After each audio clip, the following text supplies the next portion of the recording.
Et salut les amis, c'est Francky, on se retrouve pour une nouvelle petite vidéo de unboxing comme on l'avait fait à plusieurs reprises. Et cette fois-ci, la vidéo d'unboxing sera basée sur ce produit. Tac. Alors là, je me mets dans le cadre, je ne sais pas si on voit bien. La Samsung Gear, la S3 Frontier. Alors, on va faire très rapide pour vous expliquer un petit peu le contexte pendant que je vais déballer. Donc il y a un premier truc. En fait, elle était en promotion sur internet, alors Auchan, hein, pour ne pas les citer. Je l'ai trouvé sur Amazon, etc. Mais bon, venu de vendeurs un petit peu exotiques, pas directement par Amazon, mais par le Amazon Market. Donc j'ai évité les vendeurs exotiques qui viennent d'Hong Kong, etc. Je ne savais pas trop ce qu'il en était. Aux alentours de 230, 240 euros. Et j'ai trouvé sur le site d'Auchan à 299 euros sur Auchan.fr à retirer directement en magasin une heure après la commande. Donc c'est comme si j'achetais directement en magasin. Donc 299 euros au lieu de 349 euros très exactement. Sachant que jusqu'au 31, je vais continuer à le faire. Alors il y a le petit scellé. Sachant que jusqu'au on va y arriver proprement. Sachant que jusqu'au 31 août, il y a également, jusqu'au 31 août, il y a également une offre de remboursement différé. Hop, on va baisser un peu le pied. Une offre de remboursement différé de 50 euros par Samsung. Donc, ce qui fait que la montre revient aux alentours de 249 euros, très exactement. Le deuxième scellé. Hop là, allez. Alors, on a ouvert la bête. Alors, alors je me suis imprimé une petite fiche évidemment, parce que sinon avec ma petite mémoire de poisson rouge je vais forcément oublier. Alors déjà dans le contenu, donc il y a la montre, on va voir, je vais la poser, on va la voir un petit peu après.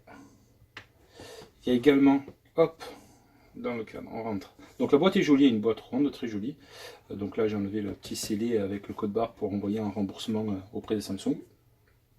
Là on a le socle, la base, pour la charge à induction. On va la poser là. Ensuite, sous la boîte, qu'est-ce qu'on a? Donc une boîte en plastique. C'est bien fait. On a des bracelets de rechange, donc en silicone, qui sont donc cela taille small. Vu la taille de mon poignet, je pense que le small ce sera un peu juste, donc il faudra que je reste avec les bracelets d'origine, sachant que il est tout à fait possible d'acheter sur le site de Samsung d'autres types de bracelets en croco, en plastique, rose, rouge, toutes les couleurs possibles et imaginables. Pas de bracelets métal, que des bracelets silicone ou cuir. Et donc sur le site de Samsung, c'est ça. Par contre, il est possible de le trouver sur des sites comme Amazon ou quoi que ce soit, des bracelets compatibles qui là, à ce moment-là, sont plutôt jolis avec des bracelets métal, etc. pour la rendre un peu plus funky que le simple bracelet silicone. Ensuite, on a le chargeur. Donc ça, c'est un chargeur qui est... je sais pas s'il est fast charge, non, il n'est pas indiqué, donc ça doit être un chargeur normal qui vient se brancher sur le chargeur à induction. Donc on est sur de l'USB, du micro USB classique. Hop, je zoome, je sais pas si on voit bien. Et c'est pas un chargeur qui est avec un chargeur seul dans lequel on peut plugger avec un câble USB. Vous voyez, c'est un chargeur d'un seul tenant. C'est pas un chargeur rapide, donc je sais pas si on peut mettre un chargeur rapide. Je suis pas sûr que ça ait un impact quelconque sur la charge d'induction. Ensuite, qu'est-ce qu'il y a à l'intérieur de la boîte? Le petit mode d'emploi, on s'en fout un petit peu. Et par contre, donc là, donc c'est bizarre, il y avait juste un seul. Ah bah oui, forcément. Oui, le reste on s'en fout. En fait, le small, il vient se mettre en lieu de place du long. Voilà. Le bracelet avec la boucle reste fixé sur la montre. Et on change juste la version courte pour l'avoir. Donc, c'est le déballage rapide. On va juste. Alors, je ne vais pas la démarrer parce qu'en fait, j'attends les protections d'écran et je ne veux pas enlever le film de protection, donc j'ai pas envie de la démarrer. Donc, j'attends les protections qui devraient arriver aujourd'hui. Dès que j'aurai les protections, je les montrerai et je vous ferai très certainement un retour. Alors, pas de suite, hein, évidemment, parce que moi, je vais essayer de on va dire de la mettre à l'épreuve pendant un petit mois et je vous ferai mes premiers retours au bout d'un petit mois en vous disant un petit peu ce qu'il en est, ce que j'en pense, etc. Donc le chargeur à induction, alors je ne sais pas exactement comment ça se pose, je pense que ça doit être tout bête, comme ça. Je pense que c'est comme ça que ça doit se poser, ça ne doit pas être plus compliqué que ça. Elle est très jolie. Et donc on va revenir un peu sur les caractéristiques techniques très rapidement. Donc on en est à peu près à 5 minutes de vidéo. Je pense qu'on ne va pas excéder les 10 minutes. Ce serait quand même plutôt miraculeux de ma part. Mais c'est pas gagné. Donc ensuite, on va parler un peu des caractéristiques techniques de la bête. Alors, on a donc le bracelet, hein, jusque-là tout va bien. Alors, je vais juste m'occuper du bracelet. A priori, il y a un système, voilà. En fait, pour le, je sais pas si on revient, je vais zoomer là. Enfin, je vais zoomer, je vais approcher du cadre. Voilà, là, vous voyez un petit ergot. Donc c'est le même principe que sur toutes les montres traditionnelles, sauf que c'est une extraction un peu plus facile. Donc il suffit de tirer là-dessus, sur cette petite ergot là, pour désolidariser la montre de la, enfin les bracelets de la montre directement. Donc revenons. Donc en termes de dimension, donc alors il existe la frontière, donc celle-ci, qui est plus le côté baroudeur, et il existe également la même montre avec les mêmes caractéristiques techniques, qui est la classique, qui est un peu plus look normal, c'est-à-dire qu'elle est toute grise. Elles ont toutes la lunette rotative qui permettent de naviguer dans les menus, les deux, l'une comme l'autre. D'ailleurs, il y a même la Galaxy Sport, je crois, la Sport, je ne sais plus comment elle s'appelle, qui est également ça. Donc c'est une innovation a priori qui vient de chez Samsung, enfin qui a été déposée par Samsung, je crois, si je ne dis pas de bêtises. Et donc effectivement, il y a la lunette rotative qui est sur toutes les nouvelles montres Gear S3 Gear de cette génération-là, sachant que la prochaine génération, ce sera la Galaxy Watch, je crois, si je dis pas de bêtises, qui sera globalement, qui ressemblera énormément à celle-ci avec quelques fonctionnalités supplémentaires, mais je ne sais pas exactement ce qu'il en est, mais on sera dans les grandes lignes, évidemment, avec une montre un petit peu plus chère, aux alentours de 399 €, je crois, si je dis pas de bêtises. Bref, donc on a, en termes de dimension, on a une montre qui mesure 46 cm sur 49, donc 40 cm, millimètres, pardon, excusez-moi. Et donc, on refait 49 mm, 46 en hauteur. On a une épaisseur de, je sais pas si je vois bien dans le cadre, voilà, de environ 62, pardon, excusez-moi, 12,9 mm et 62 grammes pour la frontière, et la classique est un peu plus légère, 57 grammes, avec le même encombrement. En termes d'épaisseur, on est un peu plus épais que sur une montre traditionnelle. J'ai pas de montre, si j'en ai une petite qui traîne, une montre un petit peu à l'ancienne que j'ai. Donc ça c'est une montre normale, hein, je veux dire, une montre rien d'exceptionnel, pas une montre collectée. Donc on est en termes de volume, on est à peu près sur quelque chose d'à peu près similaire. Par contre en termes d'épaisseur, vous voyez, on est un peu plus épais, forcément. Dedans il y a une batterie avec une charge d'induction et une carte mère, enfin des composants divers et variés. Ensuite, au niveau bouton, qu'est-ce qu'on a? Donc on a la lunette rotative, jusque là tout va bien. On a le bouton du dessus qui est le bouton retour, et le bouton d'accueil qui est là. Donc on a deux boutons sur les côtés, retour et accueil, et un des deux boutons sert au démarrage, je crois que c'est celui-ci. On peut juste la démarrer par contre, mais je n'aurai pas le film. Voilà. Voilà, je fais juste le démarrage. Ensuite, donc il existe deux bracelets qui sont fournis avec la montre. Donc le bracelet en taille L qui est monté par défaut, hop là, j'espère que je ne vais pas le faire tomber, qui est d'une longueur de 130 mm, et le bracelet S, donc un peu plus court, qui est d'une longueur de 110 mm. Donc on voit bien la différence. Ensuite, qu'est-ce qu'on a en termes de performance à l'intérieur? Donc on a, en termes de RAM, on a, elle démarre ou pas? Ouais, un peu, voilà, français. Donc je vais l'éteindre, parce que je ne vais pas faire le paramétrage maintenant. Si elle veut bien s'éteindre. Voilà, éteindre. Voilà, elle est éteinte. Donc il y a le vibreur, d'ailleurs elle vient de vibrer. En termes de RAM, donc de mémoire, on a 768 Mb de RAM. On a une capacité de stockage de 4 Go.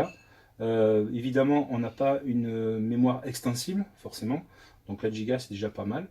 On a en termes de système d'exploitation, donc on est sous du Tizen, donc qui est compatible.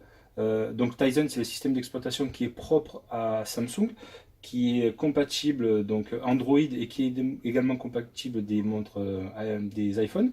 Donc il n'y a pas de souci, il y a la rétrocompatibilité, enfin la compatibilité entre les deux systèmes d'exploitation, les deux OS. Je crois qu'on perd quelques fonctionnalités quand on passe directement sur l'iPhone, mais je pense que ça ne doit pas être bien méchant. Au niveau du processeur, donc on est sur un dual core de 1 GHz, donc c'est pas trop mal pour la montre en tant que telle.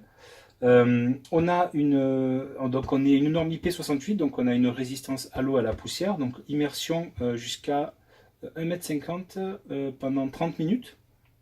Donc personnellement, je ne m'amuserai pas à la mettre sous l'eau, je n'irai pas à la mer ou à la piscine avec, mais sait-on jamais, si quelqu'un veut faire un peu de natation ou autre chose, on peut en faire. Et ne serait-ce que pour le quotidien, se laver les mains, etc., ça ne pose absolument pas de problème. Ensuite, en termes d'autonomie, ce qui est même l'un des points le plus importants pour une montre connectée, on a une batterie de 380 mAh donnée pour entre 3 et 4 jours d'autonomie, ce qui est plutôt pas mal, ça évite de la mettre en charge tous les soirs. Après, je vous ferai également mes retours, hein. Je ne vais pas me permettre de dire c'est bien ou c'est pas bien, je vais vraiment la mettre à l'épreuve pendant un petit mois et je reviendrai vers vous pour vous faire mes premiers retours dessus.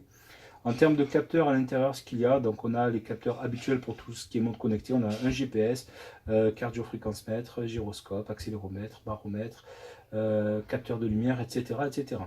Donc voilà, donc là c'était un petit peu ce qu'il en était. Au niveau de l'écran, on a un écran de 33 mm, donc de 33, oui c'est ça, 33 mm de diamètre, donc c'est plutôt pas mal, avec une résolution qui est plutôt sympa, de 360 par 360, donc on est plutôt fin si on ramène à la taille de l'écran, donc c'est plutôt super sympa. On a évidemment un verre Gorilla Glass, donc qui est censé entre guillemets être incassable, mais bon, hein, on va pas faire les fous, on va pas s'amuser à prendre le risque, donc c'est pour ça que j'ai commandé des petites lunettes, des petits écrans de protection, pardon. Et voilà, donc quoi vous dire de plus sur cette montre, si ce n'est que pour moi, c'était un petit truc dont je voulais faire l'acquisition depuis un petit moment. Voilà, je me suis fait un petit plaisir pendant les vacances d'été. Je la trouve très très jolie. La classique est également très belle, elle a une petite gueule un petit peu différente. J'essaierai de mettre une petite incrustation de la classique pour la comparer à la Frontier. Bon, les gens qui recherchent savent un petit peu le design. Et si je peux, je vous mettrai également la photo de la future montre Galaxy Watch qui devrait sortir, je crois, début septembre, etc. Donc il y aura peut-être des promotions sur celle-ci une fois que la Galaxy Watch sera sortie. Je ne peux pas le garantir, je ne sais absolument rien, parce que c'est Samsung directement qui gère ce genre de choses. Mais je ne serais pas étonné que celle-ci soit bradée, sachant que dès à présent, comme je vous l'ai dit en tout début d'intro de la vidéo, il y a une offre de remboursement, donc une ODR de la part de Samsung de 50 €, donc remboursé sous 6 à 7 semaines, enfin le principe des ODR habituels, ce qui fait que la montre revient aujourd'hui à 250 €, donc ça reste relativement correct pour une montre connectée qui est a priori, d'après ce que j'ai lu, je vous mettrai également le test des numériques dans le descriptif de la vidéo, elle est plutôt bien notée, pas d'énorme évolution par rapport à la S2 a priori, mais elle est plutôt très très bien notée et la lunette rotative fait a priori remplit très très bien sa fonction et apporte vraiment quelque chose de plus qui était manquant sur pas mal de montres connectées. Voilà.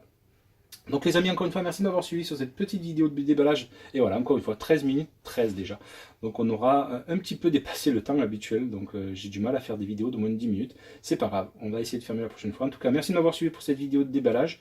On se retrouve dans un petit mois pour le test et les retours d'expérience sur cette montre là. En attendant, regardez toutes mes petites vidéos. Je vous ai présenté une petite vidéo de speed drawing hier. Je trouve, franchement, je suis plutôt content de cette petite vidéo.